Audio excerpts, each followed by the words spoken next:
nos arrancamos con la clase.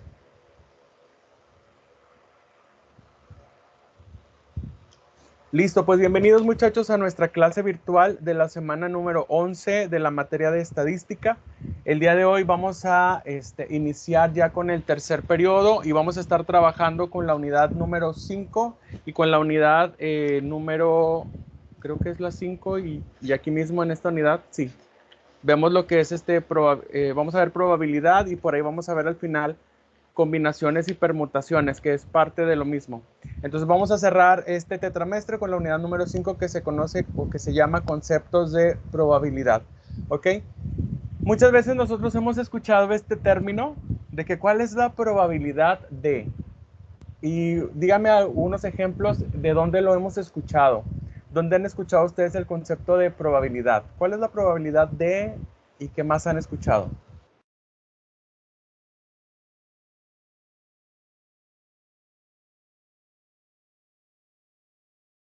Por ejemplo, ¿cuál sería la probabilidad de aprobar o de reprobar? Muy bien.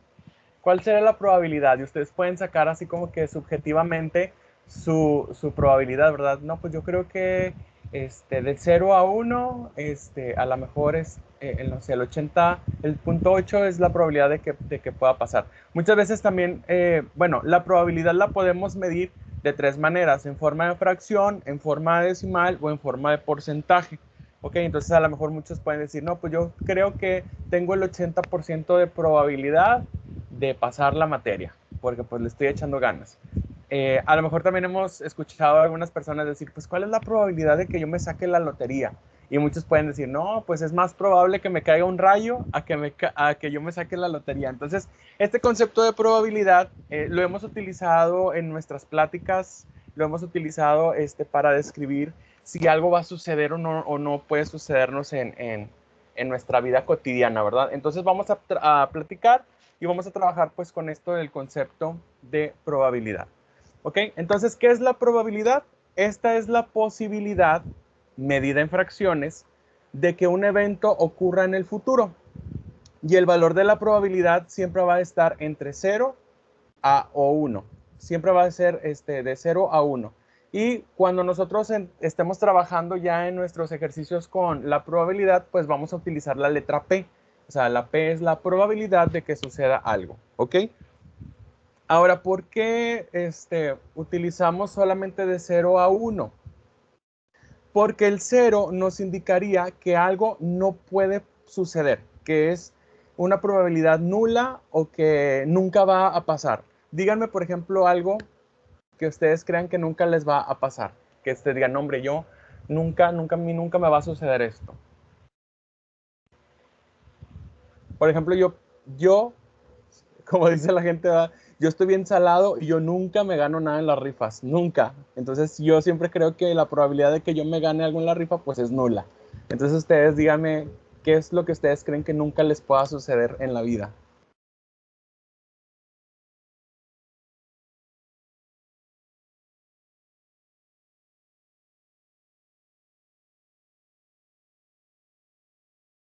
O ustedes sí son bien suertudos y siempre se ganan cosas.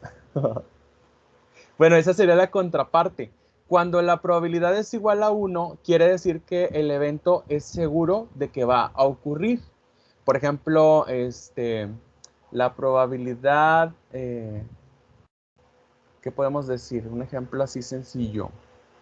¿Cuál es la probabilidad de que hoy vayan a comer algo que se les antoje?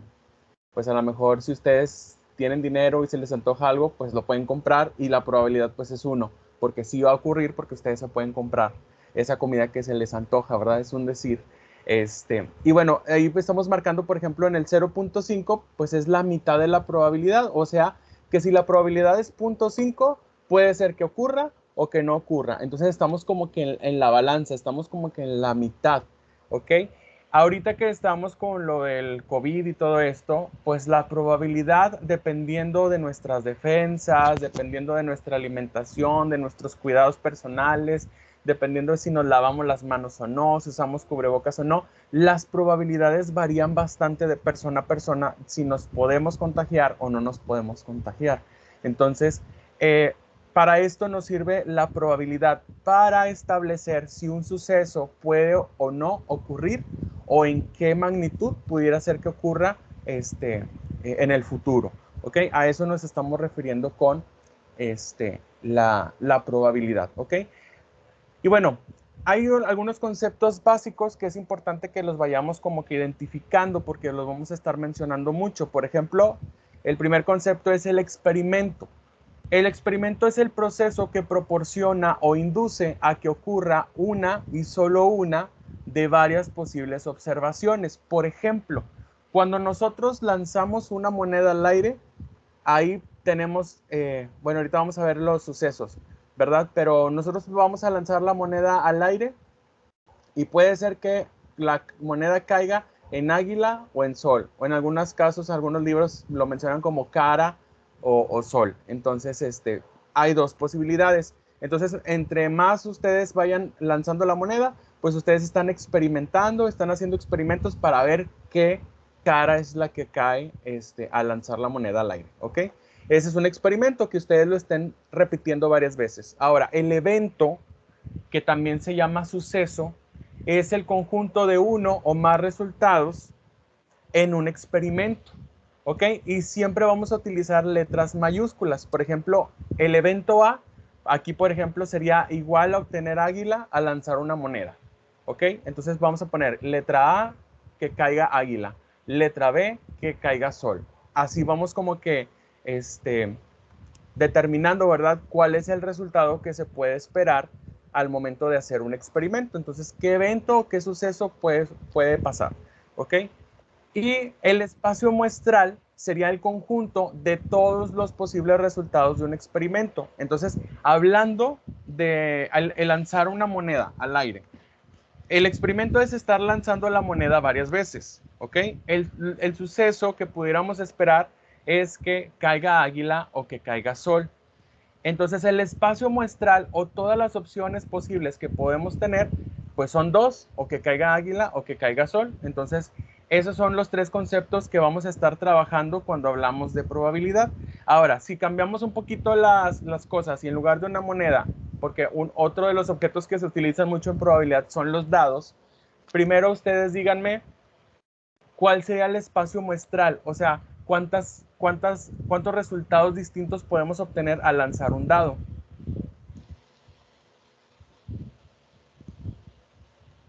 ¿Cuál sería el espacio muestral? Acuérdense que el espacio muestral son todos los posibles casos o todos los posibles resultados que se pueden obtener. 6. Son 6 casos, porque puede ser que caiga un 1, que caiga un 2, un 3, un 4, un 5 o un 6. Nuestro espacio muestral son el 1, 2, 3, 4, 5, 6, o sea, son 6 posibles sucesos, ¿ok? Ahora, por ejemplo, el evento que yo quiero pues sacar su probabilidad puede ser que al lanzar el dado me caiga un 1. Entonces ese puede ser mi probabilidad o mi suceso A, ¿verdad? A la A le voy a poner que caiga la cara, que caiga en la cara 1. El evento o el suceso B, pues que caiga en la cara 2. El suceso C, que caiga en la cara con 3 puntos. Y así sucesivamente. Esos son los eventos. Y los experimentos, pues es estar lanzando el dado en varias ocasiones y registrar, pues cuáles son los resultados que obtenemos. ¿Ok? Entonces son 3 conceptos básicos: el experimento, el evento y el espacio muestral. ¿Ok? Ahora, ¿cómo vamos a escribir la probabilidad? Ya sabemos que la P mayúscula la vamos a usar para decir, bueno, esta es la probabilidad, ¿ok? Las letras A, B, C, D, E, F, las letras que ustedes necesiten utilizar, pues van a denotar sucesos específicos, ¿ok? Por ejemplo, como decíamos en el dado, el suceso A es que el dado caiga en la cara con un punto. El suceso B es que el dado caiga en la cara que tiene 2 puntos y así sucesivamente, ¿verdad? Entonces, cuando yo escribo la probabilidad de A, pues entonces quiere decir que denota la probabilidad de que ocurra el suceso A. Y eso pues va a depender de qué tipo de experimento vayamos a nosotros a hacer. Si vamos a lanzar una moneda, pues a lo mejor mi suceso A es que caiga sol. Entonces, ¿cuál es la probabilidad de que al lanzar un dado sea sol? Y así es como vamos denotando las diferentes probabilidades de los experimentos que vayamos a a realizar. Ahorita vamos a hacer algunos ejemplos. Ahora, también podemos representar gráficamente las probabilidades, esto con el uso de círculos para representar diferentes eventos de un experimento. Al momento de dibujar círculos estamos utilizando los diagramas de Venn. Entonces, por ejemplo, yo tengo un suceso A en este círculo que puede suceder y yo tengo un suceso B o un evento B que también puede pasar. ¿Ok? Este es A, este es B. Y a lo mejor aquí yo puedo decir, por ejemplo, que tengo el suceso A es que, que al lanzar un dado caiga un número, vamos a decir, del 1 al 6. Bueno, vamos a decir, por ejemplo, la probabilidad de que caiga un número par. Y acá es la que caiga cualquier número del 1 al 6. Entonces, cuando hay una probabilidad que se puede como cruzar, entonces es lo que se conoce aquí como la intersección de dos probabilidades, pero eso lo vamos a ver más al ratito. Ok, todo esto, todas estas probabilidades pues hacen el universo o el conjunto de todos los posibles sucesos. Ok, ahorita vamos a ver ejemplos más prácticos. Ok, ahora, la probabilidad tiene diferentes enfoques. Ok, un enfoque es el objetivo, que se divide en clásico y empírico, y el otro enfoque de la probabilidad es el subjetivo. El enfoque objetivo es aquel en donde nosotros hacemos un experimento para poder determinar cuál es la probabilidad. O sea, nosotros tenemos que hacer el cálculo. Mientras que el subjetivo es en el que nosotros decimos una cantidad o una probabilidad que pensamos por la experiencia, por lo que nos han contado, por lo que hemos vivido o por lo que nosotros creemos que puede suceder. Por ejemplo, que yo les decía hace un momento, ¿cuál es la probabilidad de que yo me saque algo en la rifa? Pues yo digo que mi probabilidad es 0, porque nunca me he sacado nada en una rifa.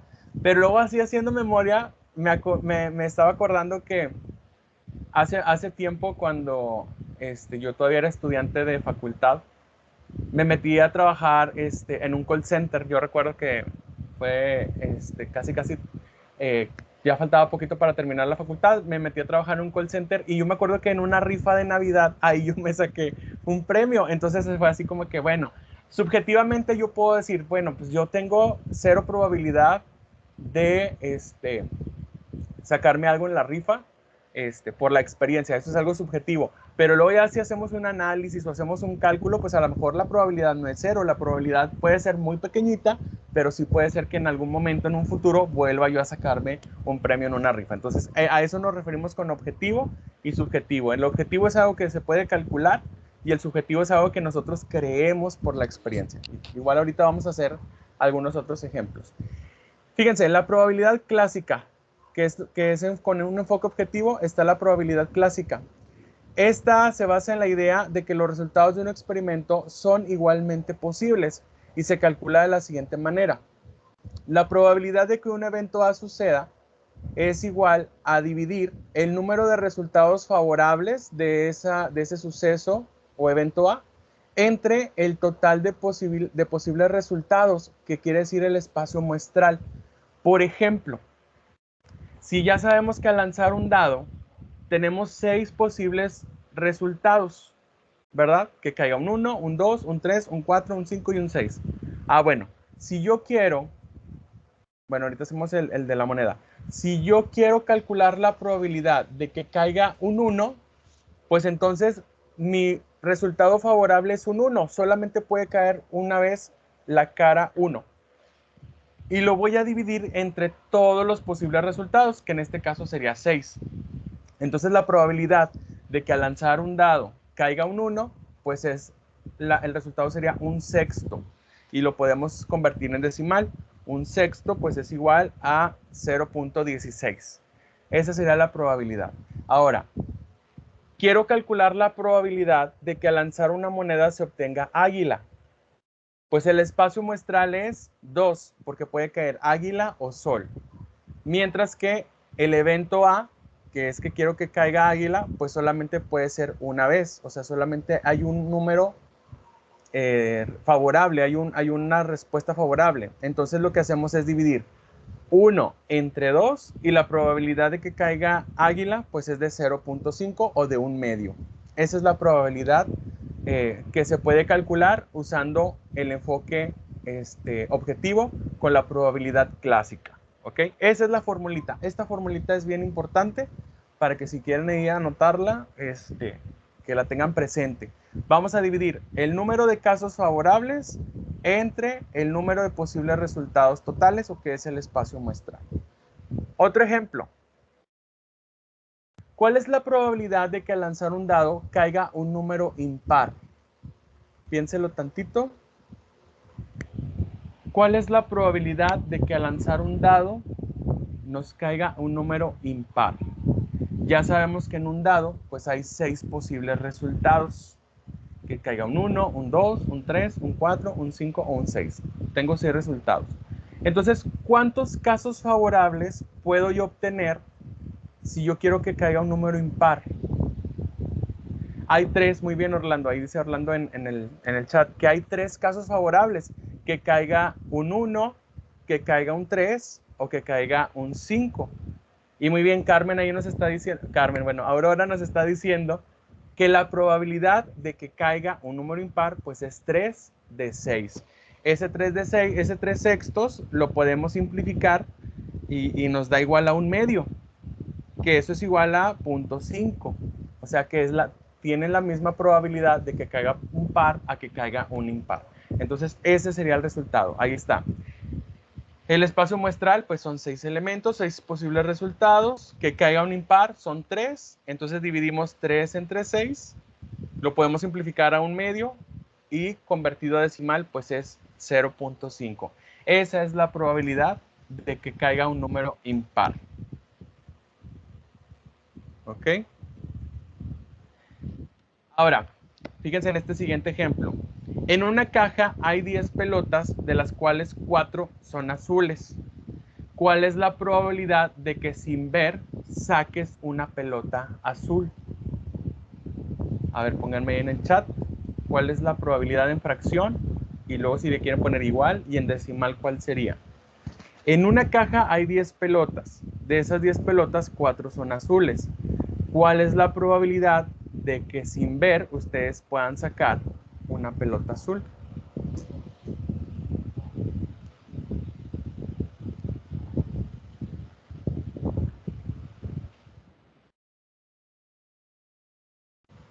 ¿Cuántos casos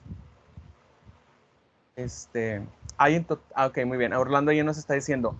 Orlando dice que la probabilidad es de 4 décimos. 4 entre 10, que eso dividido, pues nos va a dar a 0.4, ¿verdad?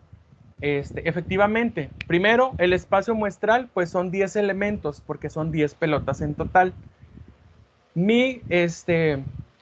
Ahora sí que la cantidad de eventos favorables, pues son 4 elementos, porque solamente hay 4 pelotas azules. Y como yo voy a sacar una pelota sin ver, entonces la probabilidad de sacar una pelota azul es igual a 4 entre 10, que eso en decimal sería 0.4. ¿Ok? Entonces acuérdense, me regreso aquí a la formulita. El número de resultados favorables o de casos favorables de que suceda el evento que estamos queriendo analizar se divide entre el total de posibles resultados. ¿Ok? Para que se acuerden que siempre vamos a hacerlo de esa manera. Ahora, está la probabilidad empírica. Acuérdense que en el enfoque objetivo está la probabilidad clásica y está la empírica. Ahora, esta se basa en frecuencias relativas. Esto sí tiene que ver como un poquito con lo que ya vimos anteriormente. Fíjense ahorita en la tabla que vamos a hacer. Dice, esto es que el número de veces que ocurrió un evento en el pasado se calcula de la siguiente manera. Vamos a dividir el número de veces que el evento ocurre en el pasado entre el total de observaciones que se hicieron. Por ejemplo, quiero calcular la probabilidad, o se calcula la probabilidad de que al lanzar un bote de agua medio lleno caiga parado. Yo primero tengo que hacer el experimento varias veces. Y de esas varias veces, de esos varios lanzamientos, pues yo voy a ir registrando cuántos cuántas veces la botella cayó parada y cuántas veces no cayó parada, ¿ok? Para poder después dividir. Ahora, para hacer este tipo de probabilidad empírica, tenemos que usar el concepto de la ley de los grandes números. La clave para determinar probabilidades de forma empírica consiste en que a una mayor cantidad de observaciones se proporcionará un cálculo de probabilidad más preciso. Y vamos a ver un ejemplo. Una persona lanza un dado 40 veces y anota el número de veces que salió cada número. Al terminar, calcula cada una de las probabilidades como una frecuencia relativa y se llegan a estos resultados. ¿Ok? Se lanzaron 40 veces el dado. De esas 40 veces, 8 veces cayó el número 1, 6 veces cayó el número 2, 10 veces cayó el número 3, 4 veces cayó el número 4, 6 veces cayó el número 5 y 6 veces cayó el número 6. En total, ahí están los 40 lanzamientos. Ahora, para sacar la probabilidad vamos a dividir la frecuencia con la que cayó cada uno de los números entre el total de observaciones. Aquí si yo divido 8 entre 40, la probabilidad me da 0.2. El siguiente, 6 entre 40, 0.15, 10 entre 40, 0.25 y así sucesivamente. Fíjense en las probabilidades. Las probabilidades tienden a ser entre 10 y 25. Y esto fueron en 40 lanzamientos. Lo que nos dice la ley de los grandes números es que si yo hubiera lanzado el dado más veces, imagínense que a lo mejor 50 o 100 veces o 200 veces, las probabilidades cada vez se van a ir acercando a la probabilidad, a la probabilidad clásica. Por ejemplo, dice aquí, si se hicieran más lanzamientos, se llegaría a que la probabilidad para cada cara del dado se aproximaría a un sexto, es decir, a 0.1667. Resultado que coincide con el enfoque clásico. ¿Ok? Nosotros ya sabemos que si lanzo un dado, la probabilidad de que caiga un 1, pues es 1 de 6. Si la probabilidad de que caiga un 2 es 1 de 6. La probabilidad de que caiga 3, 1 de 6. Y así para cada cara de nuestro dado. Entonces, si nosotros repetimos este evento, hacemos este experimento varias veces, entre más veces lo hagamos, más nos vamos a acercar al resultado del enfoque clásico, ¿ok? De la probabilidad clásica. Entonces, por eso es importante ver que a veces es importante para determinar la probabilidad de que algo suceda, pues lo podemos estudiar de dos maneras, de forma clásica o de forma empírica. De las dos maneras, pues siempre vamos a tener ahora sí que un acercamiento a lo que puede suceder en el futuro.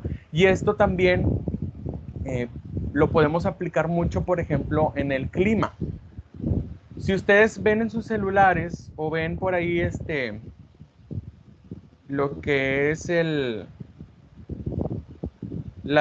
pronóstico del tiempo,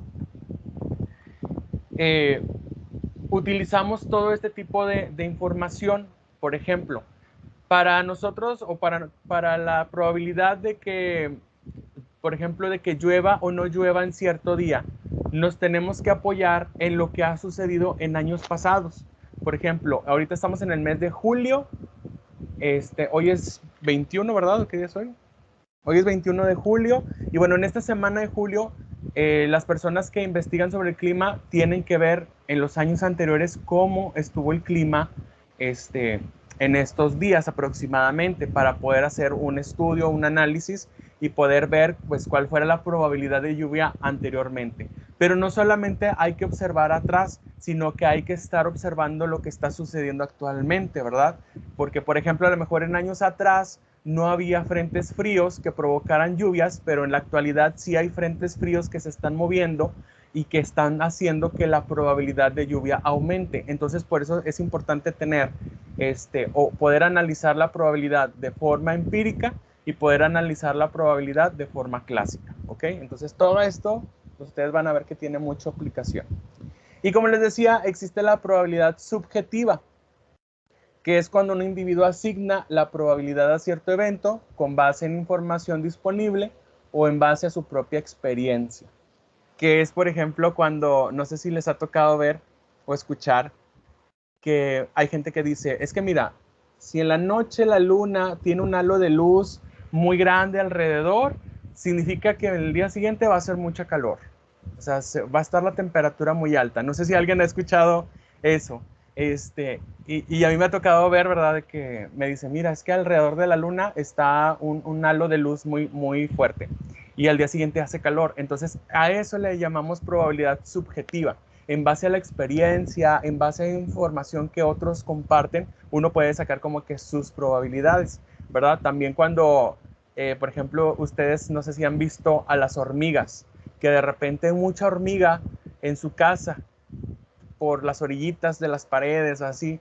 ¿Y qué es lo que dicen los papás o los abuelitos? De que hay muchas hormigas, eso significa que mañana va a llover. ¿Sí les ha tocado eso también? Y luego que al día siguiente pues sí llueve porque pues las hormiguitas saben, ¿verdad? Presienten o por ahí tienen un sentido que de urgencia de poder juntar alimento porque pues a lo mejor va a llover y no van a tener oportunidad de ir por más alimento. Entonces eso es una probabilidad subjetiva. También cuando les preguntan, ¿cuál es la probabilidad de que te cases a la edad de 30 años? Y pues uno más o menos va pensando, ¿verdad? Porque dice, bueno, pues a los 30, pues a lo mejor ya voy a tener mi trabajo seguro, estabilidad económica. A lo mejor sí, es muy probable que me case a los 30, por decir, ¿verdad? ¿Cuál es la probabilidad de que exista vida en Venus? Eso también es algo muy subjetivo, es algo que nosotros nos podemos plantear y poder decir pues una cantidad, una probabilidad, ¿verdad? Para acercarnos a ese evento que suceda o no suceda. ¿Ok? Y bueno, ahora voy a ponerles algunos ejemplos de enfoques de probabilidad. Acuérdense que está la objetiva, que se divide en clásica y en empírica, y está la subjetiva. Entonces, por ejemplo, la probabilidad de que al sacar una carta de un mazo de baraja inglesa sea un as. ¿Qué tipo de enfoque de probabilidad creen ustedes que sería? ¿Objetiva? ¿Subjetiva? ¿Qué tipo de probabilidad? ¿Clásica? ¿Empírica?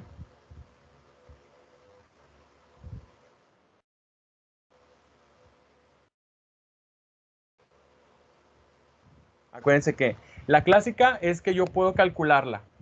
A ver, ¿cuántas cartas tiene un mazo y cuántos ases hay? Ah, bueno, pues a lo mejor no tengo que comprarme yo un mazo de baraja para poder sacar la probabilidad. Entonces esta es una clásica, yo la puedo calcular.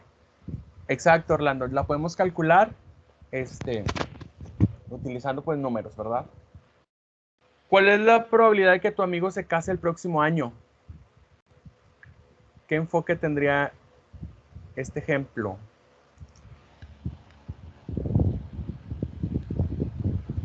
¿Objetiva, clásica, empírica o subjetiva?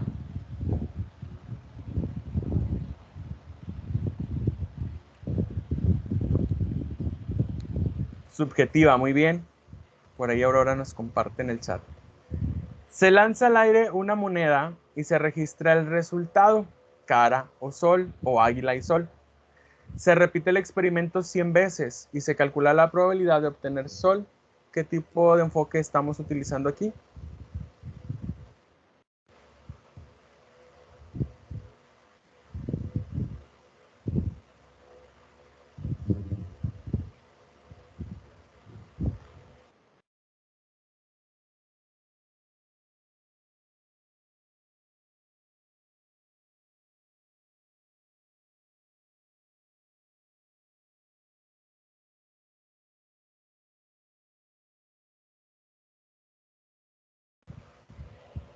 ¿Qué enfoque se utiliza aquí?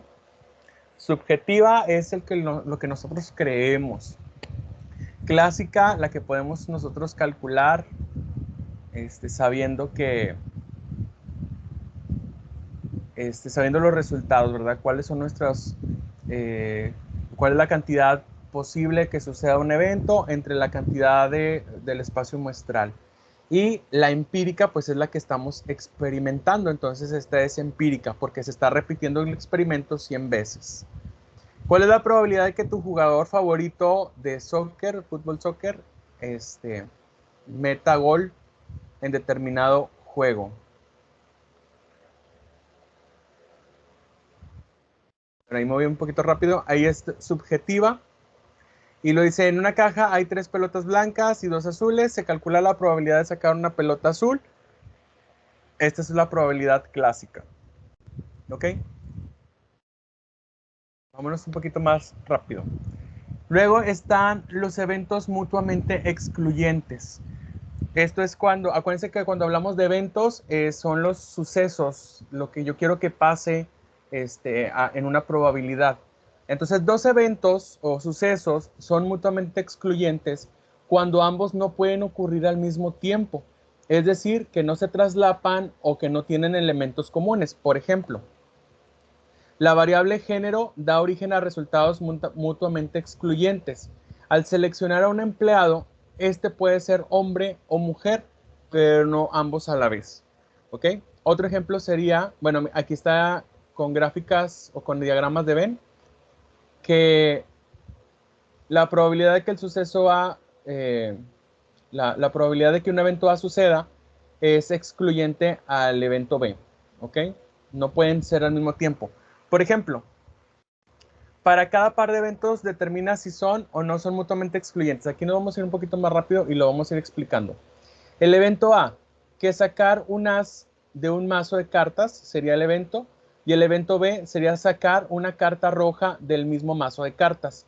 Estos eventos no son excluyentes, porque al momento de sacar una carta, si yo saco un as, pues también está la probabilidad de que ese as sea una carta roja o una carta negra. Entonces puede que las dos cosas sucedan al mismo tiempo. Si yo saco un as, pues puede ser que sea un as de corazones o un as de diamantes, ¿verdad? Entonces no son excluyentes, sí pueden pasar al mismo tiempo. Pero fíjense en este segundo caso. En una caja hay 3 lápices y 2 plumas. Las plumas son azules y los lápices son amarillos. Entonces, el evento A es sacar un lápiz y el evento B es sacar un artículo azul. Aquí son excluyentes, se excluyen, o sea, no pueden pasar al mismo tiempo, porque yo puedo sacar un lápiz, pero ese lápiz siempre va a ser amarillo. Entonces, el evento B nunca va a suceder cuando yo saque un lápiz. O sea, nunca un lápiz va a ser azul porque aquí dice que son amarillos. Ahí son mutuamente excluyentes. Tercer caso, se realiza una encuesta a estudiantes de bachillerato sobre las materias que toman en el curso de verano. Los resultados indican que 20 estudiantes llevan estadística, 15 matemáticas, 5 y 8 llevan estadística y matemáticas. El evento A es que elijamos a un estudiante que esté cursando estadística y el evento B es elegir a un estudiante que esté cursando matemáticas 5. Estos no son excluyentes porque como se fijan, hay alumnos que están llevando las dos materias. Entonces puede ser que si yo elijo a un estudiante que esté cursando estadística, puede ser que ese estudiante también esté cursando matemáticas. Entonces ahí no son excluyentes. Recuerden que son mutuamente excluyentes cuando la probabilidad de que un evento A suceda, pero un evento B no suceda. ¿Okay? Si los dos pueden suceder al mismo tiempo, entonces no son excluyentes. Luego también tenemos el concepto de eventos colectivamente exhaustivo. ¿Qué quiere decir esto? Que los eventos son colectivamente exhaustivos si la unión de todos ellos produce el espacio muestral de un experimento. Por ejemplo, el caso de lanzar un dado. Si el evento A me dice que es cuando obtenemos un número par y el evento B me dice que es cuando podemos obtener un número impar, pues la unión de estos dos me da todo el espacio muestral de los dados. La unión de los números pares más impares, pues me dan las 6 opciones o los 6 casos posibles que yo puedo obtener al lanzar un dado. A eso nos referimos con eventos colectivamente exhaustivos. Otro ejemplo. Tenemos el caso de que tenemos una baraja inglesa y queremos sacar una carta. El evento A sería obtener una carta roja y el evento B sería obtener una carta negra. Al momento de unir estos dos eventos o estos dos sucesos, pues me da todo el espacio muestral que podemos tener en una baraja inglesa. ¿Ok? O sea, ya se juntan todas las opciones posibles. ¿Ok? Ese es el concepto de eventos colectivamente exhaustivos. También está la regla de la probabilidad del complemento. Este se emplea para determinar la probabilidad de ocurrencia contraria de un evento. Aquí lo que vamos a hacer es restar a un 1 la probabilidad proporcionada para poder determinar la propiedad opuesta. ¿Qué quiere decir esto? Por ejemplo, el complemento de un evento se denota como, y tenemos ahí este simbolito que es como el simbolito de la ñ, ¿verdad? Que significa negación. Por ejemplo, eh, ¿cuál es la probabilidad de que el evento A no suceda? O sea, aquí es como la negación de que no quiero que suceda el evento A. Y cuando hablamos de probabilidad, pues lo ponemos así, la probabilidad de que A no suceda. Entonces, si un paciente tiene una probabilidad de 0.45 de quedarse ciego, ¿cuál es la probabilidad de que no se quede ciego? Sea A el evento de que la persona quede ciega, entonces la negación de A, o sea, este simbolito, pues sería el evento de que no suceda, o sea, de que A no suceda. Entonces la probabilidad de que la persona no quede ciega es igual a 1 menos la probabilidad de que esa persona quede ciega. Así es como se calcula la negación o se calcula el complemento o la probabilidad opuesta. A un 1 le voy a restar la probabilidad de que sí suceda para obtener el resultado de la probabilidad para que no suceda. No sé si quede claro esta parte. Porque acuérdense que las probabilidades siempre van de 0 a 1. ¿Ok? Entonces aquí, si yo ya sé que la probabilidad de que de que un paciente quede ciego es de 0.45, bueno, pues a 1 le resto el 0.45 y obtenemos que la probabilidad de que un paciente no quede ciego, pues es de 0.55. Esa es su probabilidad complementaria u opuesta. ¿Ok? Ejemplo, un hombre tiene la probabilidad de 0.05 de sacarse la lotería. ¿Cuál es la probabilidad de que no se saque la lotería? ¿Alguien me puede decir cuál sería la probabilidad de no sacarse la lotería si este hombre tiene la probabilidad de 0.05 de sí sacar la lotería?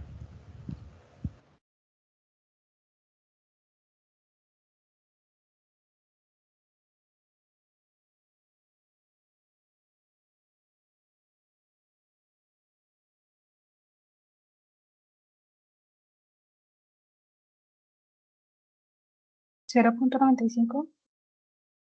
Exactamente. Sea B, en este caso vamos a decir que este es el evento B, de que el hombre saque la lotería, y entonces este simbolito o la negación de B, pues es el evento que no se saque la lotería. Entonces la probabilidad de que no se saque la lotería es igual a 1 menos la probabilidad que tiene de sí sacarse la lotería. Si restamos esto, el resultado sería de 0.95 o un 95%. ¿Qué quiere decir? Que es más probable, mucho más probable, que esta persona no se saque la lotería y es muy, muy, muy poco probable que sí se saque la lotería. ¿Ok? Otro ejemplo, dice, el meteorólogo comunica que existe un 0.85 de probabilidad de que no llueva. ¿Cuál es la probabilidad de que sí llueva?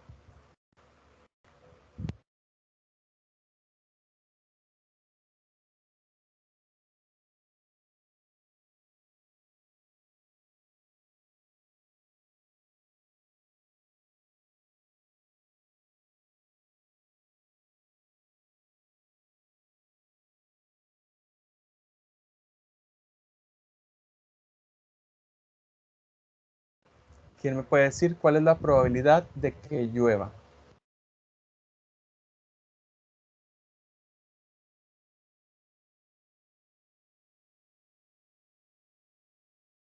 ¿Un 0.15? Así es. Aquí tenemos que la C es la probabilidad, o es el evento más bien que no llueva. Y la negación de C es la probabilidad de que sí llueva. Entonces la probabilidad de que sí llueva es igual a 1 menos la probabilidad de que no llueva. O sea, 1 menos 0.85, que eso es igual a 0.15 o 15%. ¿Ok?